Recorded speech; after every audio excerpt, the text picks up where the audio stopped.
Hello, everybody, and welcome to episode 11 of the Dynasty Fantasy Football League podcast. Joining me tonight are two of our six playoff participants. I have Colin and Nick Coram with me. Say hello, guys. How's it going? Hello. Before we dive into a couple things, I just want to lay out what we're going to do the next couple weeks. I do want to do one more show before the finals of the league, so it'll be in 2 weeks. And then after that week, we'll do kind of a long episode where we'll kind of run through the whole season, kind of see where teams are at, and then we will, at that point, draw the draft order. So that will be shortly after. That'll be within days after the final, and then at that point, everybody will know where their picks are, and we can roll into next season mode where trading can start up again. So that'll be fun to draw live on a stream or something. Sounds good.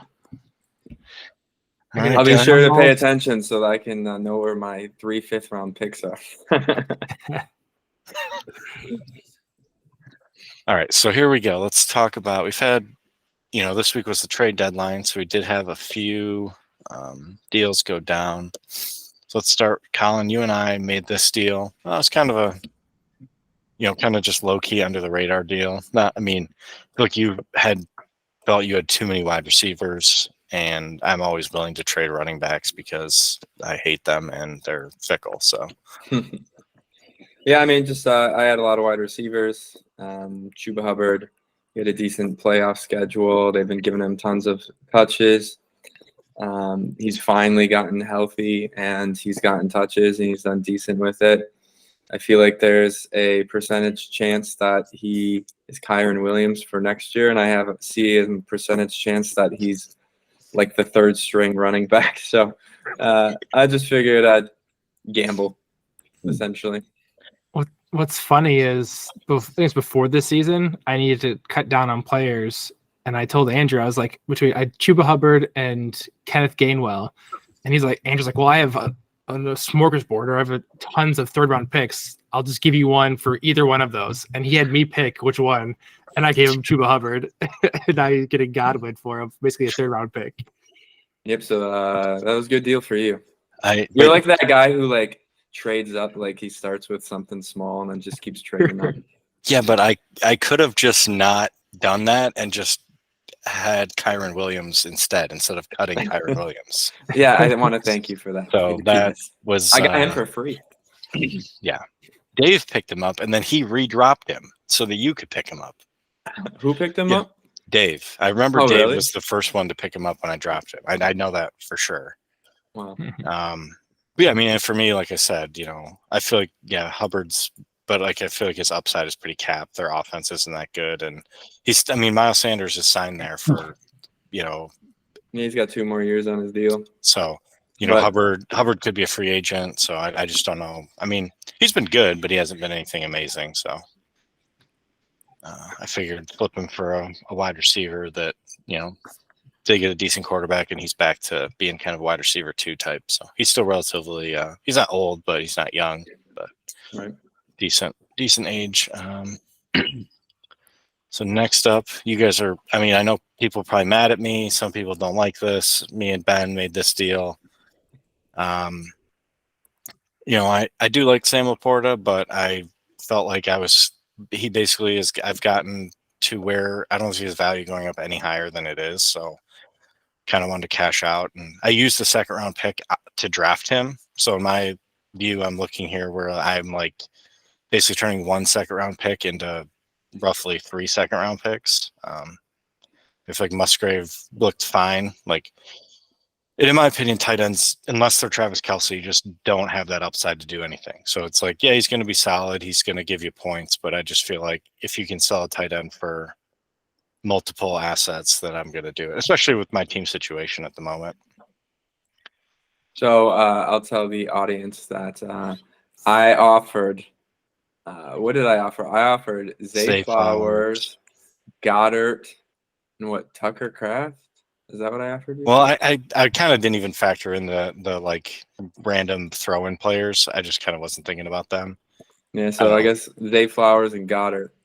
And my my trade offer on at least on keep trade cut was a lot higher, and then I was really surprised when you took that deal because I was like, man, my trade's better. But if you don't like Zay Flowers, you're not a Zay Flowers guy, I guess I understand it. Yeah. But I was wondering like how could you not get a first? Like I felt like someone would give you a first for Laporte. Yeah, my problem was I decided that I just was going to deal him, and I probably should have waited because I think I could have got a first from Jesse. I just don't think he wanted to commit to giving a specific one until he knew like what pick number. So that was one thing I ran into there. And I mean, Ben said he'd give me a first, but he would only give a first and not anything with it, and I wanted more. Gotcha. Yeah, Especially since it'd be a late first. Extra. Yeah, I wanted to get extra. If you got a late first, I mean, that's not much different than where you got him because he was an early second for you. I took him like at 203 or 205. I can't remember which one because those were the two picks I had last year. 205. Yeah, I think it was 205. You took Mingo at 203. Okay. Yeah. Who? I'll never forget. Yeah. That's I mean, it's not like that's panned out for me. No, it has that. I keep telling Nick about how many targets Jonathan Mingo gets because that's about all I have to hang my hat on with him. Empty targets that achieve nothing. So, I mean, I'm in a situation where I feel like I just need to overhaul a lot of spots in my roster. So I was valuing like multiple picks and stuff like that as opposed to like specific players. Like I have a lot of just random players that sometimes do well and sometimes don't. So I was just I'm taking the Andy route. I want patience. I'm just going to draft a ton of stuff over the next couple of years and just hope these guys build value and then work from there. It's my new strategy. And then I immediately put Chris Godwin on the trade block. He is still on the trade block, people. I will trade him. I don't care. Although now that the playoffs started, I don't think it's. And this was kind of a joke of mine to put Clyde Edwards-Helaire on the trade block because he was. They said he's going to get all the carries. People, come on. Hey, I am so patient now. And the guy just got. I'm selling. Okay, so now and then I think we had two deals between you and Chris, Colin. Yep. So this is the first one where you gave up Saquon and Dalton Schultz for Mike Evans and George Kittle. Yeah, so for Nice. me, basically my biggest weakness I felt was at tight end. Goddard was coming back, but his playoff schedule isn't good. There's so many weapons there. He could pay off, but I just didn't feel like he maybe would. And so when I struck out with you to get what's his name, Sam Laporta, I figured I need to upgrade somewhere else. And I had been after kind of Kittle for a while, not just with Chris, even all the way back to Dennis. But I came back to Chris when he lost a couple people for injury, and I thought he might try to pack it in a little bit, not feeling that he wouldn't get very far in the playoffs. And so we'd been going back and forth and couldn't come with any deal. And he was telling me he needed a running back. And I said, well, I'll give you Saquon, but I want Ramondre back. And he's like, I can't give Ramondre. And then once I got Chuba from you, I was like, well, Chuba's definitely not Saquon, but at least I have a body. And I have some other guys. And Saquon I like. But he's going to be on his technically his third deal. And he's had a lot of injury history, a lot of mileage on him. And so there's a world where he ends up just not doing very well because he's injured and slowing down. And so I get that tight end. And then Mike Evans has been an absolute stud. He's 1,000-yard every single year. So I feel like it helps me in the playoffs this year. And then in future years, I can probably get another 2 years out of him, around 1,000 yards. Yeah, I mean, it's interesting because, I mean, I can't confirm this from Chris, but Chris, even though he's in the playoffs, is basically treating his team like he has no chance of winning based on a couple of the deals he made, where it's basically just like he knows he's like, it's like that meme with the the scary dragon, the other scary dragon, and then the dragon with his tongue sticking out. Like Chris is like that team in the playoffs. Watch him win it all. It's like he just looks at the other teams and just sees that his team probably is just a notch below. And so, like, and obviously the deal we're going to talk about after this is, evidence of that, where, he's clearly making a deal where this deal does not look like a team that's trying to win the championship this year or be in the playoffs. But first, we're going to talk about this deal. We kind of talked about it a little off air. Nick gives up 25 and 26 thirds for Jake Browning. Yeah. The GOAT, Jake Browning.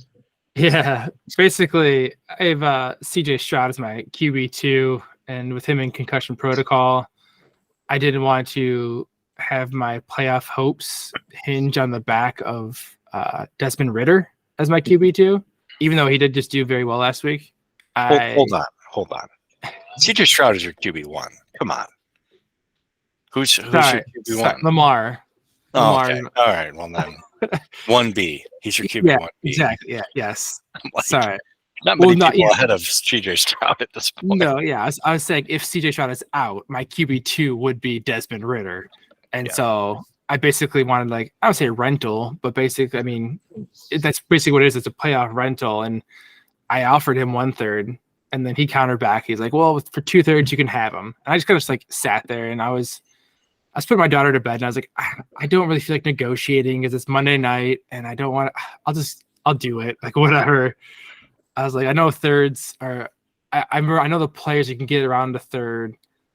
You can sometimes get them lit in a fourth, or they just slip through. I was like, so maybe I'll just give them the thirds and see if I can just pick up a Kyren Williams on free agency or something. I mean, most often thirds end up as nothing anyway. So, or they're just feeders to bump up your second rounds. Yeah. So, I don't know. For a rental, hopefully, I only need to play him once. Yeah, I was saying to you earlier that I looked on Spot and his contracts. Yeah, his contract's up after this year, so he does have a chance of being a starter next year. Yeah, hopefully. I said hopefully there's some head coaching turnovers, and they just want to bring in a new QB and don't want to go through the draft. Yeah, we'll see. Yeah, I also had offered Jesse a future third for Browning, just as kind of what if he's something? Because I gave away Tommy DeVito basically for free, and he looks like he's similar to Browning, where it's I feel like these guys have done enough now where they're going to be backups. They're going to have jobs, and if their starter goes down, they'll be viable for the time that the starter's out. I don't really see either of them ever being a team saying I'm going to have Browning as my QB going forward, but a high-end backup where it's these guys are owned in leagues as deep as ours because they have that upside if they to not have this huge drop off from the starter if the starter gets hurt, right? Which is valuable to teams. So that went through, and then our final, 11 o'clock hour deal. Chris was asleep when Colin accepted this, so 2 seconds left in the Packers game, where Colin packages his man crush Justin Herbert and his other man crush Zay Flowers together to get Jalen Hurts back. It broke my heart.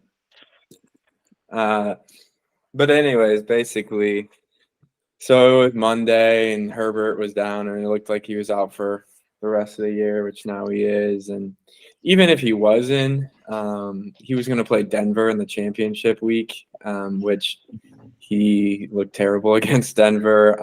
And so hypothetically, even if he made it back, I wasn't thrilled about starting him. And basically, I was telling Nick this off air that a lot of guys talk about planning for the future to be dominant for 2-3 years or whatever, but it's you try to win the game, right? You try to win. I mean, Nick, he traded his thirds because he has a chance to win right now. And same thing with me, that I have a good team now, and might as well go get the stud in Jalen Hurts and give myself the best chance to win. And it doesn't work out for me. It doesn't work out, but it wasn't for a lack of trying. So ultimately, the solace for me too was that I think the situation for Herbert next year isn't as good because he's probably going to have a different coach and OC. Keenan Allen's going to be 32, Mike Williams coming off a torn ACL. Quentin Johnson doesn't look that good.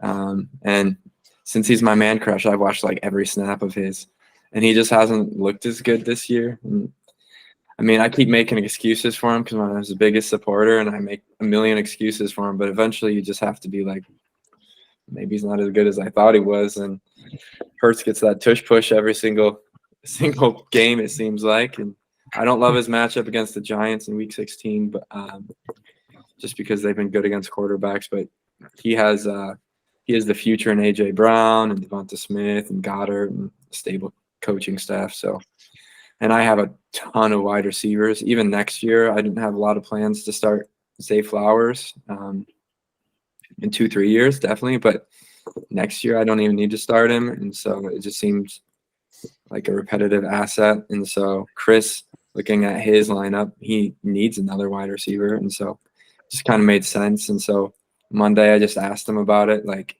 just kicking the wheels. And I didn't even think he'd be really receptive to it. And I wasn't sold on it anyway. And so when he said, "Oh, I'll do that," I was like, "Oh, no. Now I have to actually decide this." And like I said, even though Chris is in the playoffs, I feel like he definitely has an eye on the future because he's looking at it where I don't know if he necessarily thinks he can win. So for him, he tears down from Hurts to Herbert, which I mean is a step down, but it's not massively. You know what I mean? It's Herbert's still a top probably eight guy at this point. And Chris's team lacks kind of like younger type players, so. I know for him, probably getting Zay Flowers was an attractive thing because he doesn't have a first round pick next year, so it's almost like he gets that as like a replacement to what would potentially be a 24 first. And I mean, a lot of first round picks bust, and so at least that your guy isn't busted. Right. Also, I totally called Quentin Johnson as a bust. So did I. I said that. I think both of us said that on our. Go back and watch that episode 1, people. Bump up those view counts. But Nick and I, neither one of us liked Quentin Johnston. What is it? Just that his drops or what? It was his drops at TCU. Yeah, it wasn't that he came from TCU. It's just his drop rate and is not able to separate. It's basically he was just kind of like a Kenny Galladay in my mind, just with more drops. I scout helmets, so. He's a TCU wide receiver, so he sucks. None of them have been good. What's the other guy? That was Josh Dotson. Was it Josh Dotson? Dotson, yeah. Josh Dotson. Yeah, it was Dotson. Dotson. Yeah, Dotson. Yeah. Like the dog, right? Yeah, he was the last big TCU guy, and he flamed out epically. So I am glad I took Achane over Johnston. Yeah. So the question is, let's pretend that you didn't trade Tony or now Chris, and you had that pick. Would you have passed QJ for Flowers or Addison? I would have taken Addison. Yeah. Again, I'm not a Zay Flowers guy. I would have tried to sell it. Gotcha. Like I know you guys like I basically did at the next pick, yeah. So I don't know. And that I'm still 50-50 on that deal. It probably works out. I don't know. I've made so many trades that I can't extrapolate out what the heck I got for it at this point. So now let's discuss, right? So let's go to where the heck is I don't want my matchup. I want the playoff bracket. Does it not show it on here? Probably not. You have to hit a little, it's a small button next to the league. So if you go to league, go down by standing. So you see that tiny little. Oh, okay. Yeah. Okay. So here's the playoff bracket. From what I know, he is not 100% confirmed, but based on our rule we voted on last year, Andy, as the 3 seed, does get to choose his opponent. Everything I've heard from him indicates that he does not intend to change what we see here. He does plan to play Chris. I don't blame him. Like I said, I think, obviously, especially, Chris trading away Hurts and getting Herbert in the deal. It's like kind of just shows you where he's at team-wise there. But he's got Tommy DeVito. Yeah. So we'll talk about just, the 6 playoff teams we have here. Do we have any surprises, teams that aren't in the playoffs that we thought maybe would have been in there? I'll, revisit my season preview predictions, and I think, did I have all? No, because I know I picked myself to be in there, which means I think like Doyle. You probably called Doyle out. either Doyle or Nick, one of the two of them. I would have. I don't think I picked my official 6, but I did say for sure that I thought Colin, Ben, Chris, and Andy would be in. Mm-hmm. So, I mean, I just picked myself out of. You can't Yeah. pick against yourself, definitely. Yeah. So, anything you guys are surprised by, or? No, I mean, Nick S took a late run, but just missed. Not really surprised, but surprised how his season started, but came on strong. I mean, losing Jefferson definitely hurt. In another league, I had a friend who had Jefferson. His team looked really good, and it just completely fell apart once Jefferson went down. Similarly, I thought. Go ahead. I'm surprised Jesse won 4 games. Yeah, His team's decent now. Yeah, I'm surprised that Dennis 2-12. Like nobody went over. Yeah. I don't know if this stat is true or not, but I'm pretty sure I lost to both Jesse and Dennis, which I think I predicted at some point because I ragged on their team so hard that I predicted that I would lose to both of them, and it actually happened. So that's fun. So I was actually kind of surprised, Bud, that your team didn't do as well. I thought you'd be better than 4-10. Yeah. Like you kind of got unlucky in some matchups. Yeah, I did have several of those. Like I feel like in a couple of leagues I was in the show, I did have a lot of very close matchups not go my way, and it makes me hate fantasy football. I mean, I joined a club. We're called the I Hate Fantasy Football Club. We're all still in leagues. We don't actually leave leagues. We just like to complain. And then you'll be back next year. Yeah, definitely. We'll be back next year, complaining even more. So. I mean, Jesse, like you guys said, I mean, stripping his team down with a billion picks, and he still has a pretty solid team. I thought that was interesting. I mean, I wouldn't call his team solid, but his team has players that have been putting up points. Yeah, I mean, he's got some really random people that probably won't do anything next year that are just putting up points. But he does have pieces that he can at least look at a few of his. I mean, obviously Puka Nacua, nobody saw that coming. So obviously that's gonna help expedite a rebuild when you get just a random rookie for basically cheap or free that then all of a sudden now is pops off and now is valued as a top 10 wide receiver. So I mean, I know you were on the Dave Express of his team falling apart, but I thought he'd make the playoffs. And I mean, obviously, once he's sold, I didn't think that anymore. But I thought at the beginning of the season he'd make the playoffs. He also did kind of get unlucky. He had a couple times where it looked like his team was turning around, and then as soon as that would happen, he'd have another player get hurt or he'd lose a close matchup. So I do think I when I said I thought he'd kind of fall off, I did not expect him to go 3-11. Like that was not in my wheelhouse of what I expected. So yeah, wasn't it like his loss to Dennis? Like he had to win out, and he's like, I'm playing Dennis. He lost. Dennis. And he's like, yeah. Then he's like, all right, I'm sell the farm. Yeah. Yeah. So that was interesting. Doyle, his team is kind of sneaky. All right, like his team just consistently seems to put up points as well. The Miami Doyles. That's in our other league. Oh, that's right. Does he have even more Miami players? In our other league, he has. I think he has Tua, Mostert, Waddle. and A-Chain. I think he has Tua. I don't think he has Waddle. I think he has Tua, Mostert, and A-Chain. Oh, he does have Waddle. So he has Tua, Waddle, Mostert, and A-Chain, all on the same team in the other league we're in. And then he has Tua, Mostert, and Waddle in this one. Yeah. Well, there's a theme. Except, is he in the playoffs in the other one? Yeah. Yeah. Miami's got a pretty bad schedule next 3 games. Yeah. So that's going to be rough for his I really Miami need stock. I really need him to win in that other league. So that's all I Do can. you hold his? So I Yeah, have he's- his opponent's first round pick. Okay. I want him to win that game. sorry, he has So that his, guy's pick goes to 7 or 8 instead of 9 or 10. yeah, he has Tua, Tyreek, Mostert, and Achan. Okay. 2 and Tyreek. Yeah, that's right. Yeah. So And Is I play- Achan going to play this week? I saw he has like a toe injury or something. we'll know tomorrow.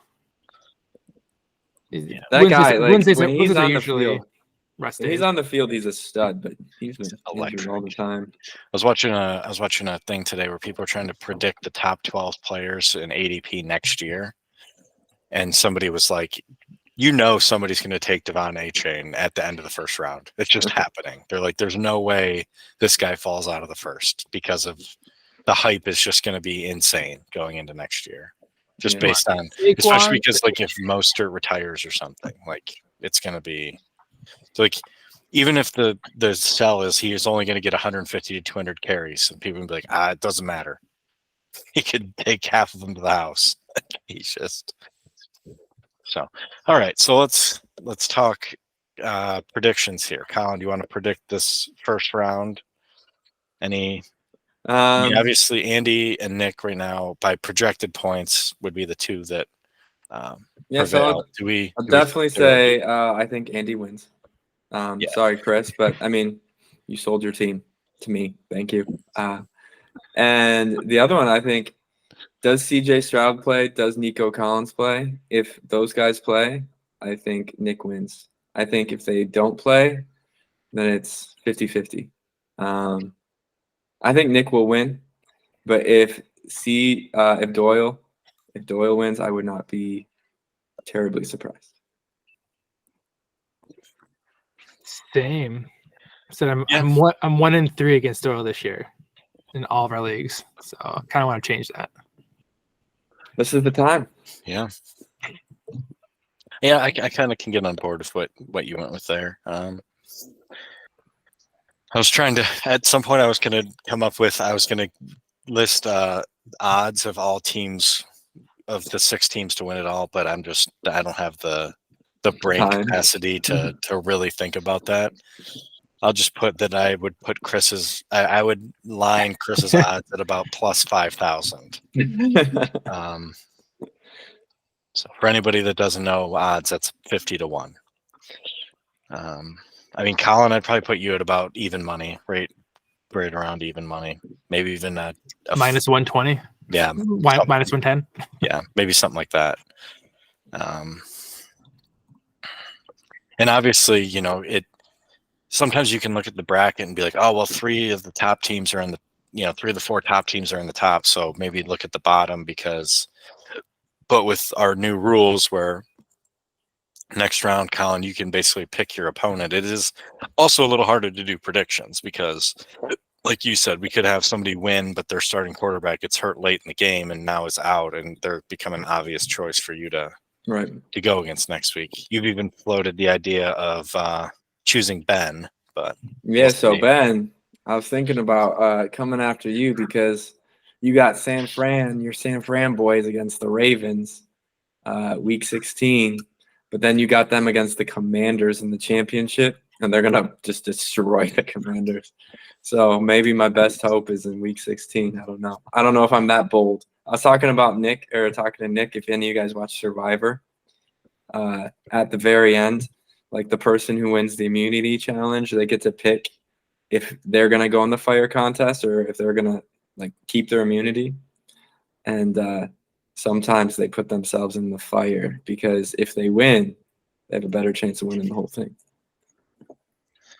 Yeah, you completely lost me there. So Jesse Not a will Survivor fan? no, I watched season 1. No, then With it's been a Richard while. Hatch. The naked guy walking around. Richard. Yeah, that guy. Richard shown as Richard to everybody. Yeah. You were talking up to Andy before. Give us your talk. So of yeah, Andy. I did say off air that I was going to be on the Andy train. So I just think he's built a pretty solid roster here that is kind of and obviously I am not in the playoffs in any league I'm in, so I really could not tell you about any like player specific matchups in playoffs. But I just feel like Andy, he's on pretty long winning streak. He's just been kind of going about his business, putting up points. He was the high scorer this last week of the season.